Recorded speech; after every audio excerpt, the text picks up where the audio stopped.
রমজান মাস মুসলিম সম্প্রদায়ের জন্য অত্যন্ত পবিত্র এবং গুরুত্বপূর্ণ একটি মাস।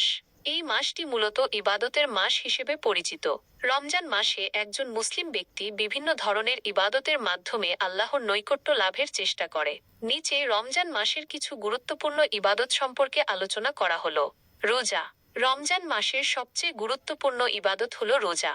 এই মাসে প্রত্যেক সুস্থ ও প্রাপ্তবয়স্ক মুসলিমের জন্য সূর্যোদয় থেকে সূর্যাস্ত পর্যন্ত পানাহার ও অন্যান্য কিছু কাজ থেকে বিরত থাকা বাধ্যতামূলক। কোরআন তেলাওয়াত। রমজান মাসে কোরআন তেলাওয়াতের বিশেষ গুরুত্ব রয়েছে।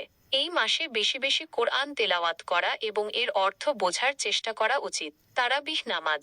রমজান মাসে এশার নামাজের পর বিশেষ নামাজ আদায় করা হয়, যা তারাবিহ নামাজ নামে পরিচিত।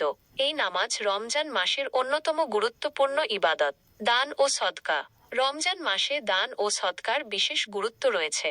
এই মাসে দরিদ্র ও অভাবী মানুষদের সাহায্য করা এবং বেশি বেশি দান করা উচিত। লাইলাতুল কদর।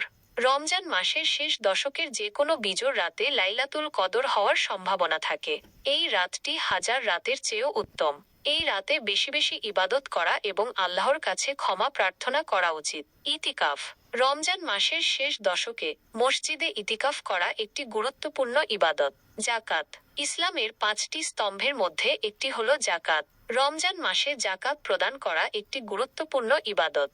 এই মাসটিতে প্রত্যেক মুসলমানের উচিত বেশি বেশি করে আল্লাহর কাছে ক্ষমা চাওয়া এবং নেক আমল করা।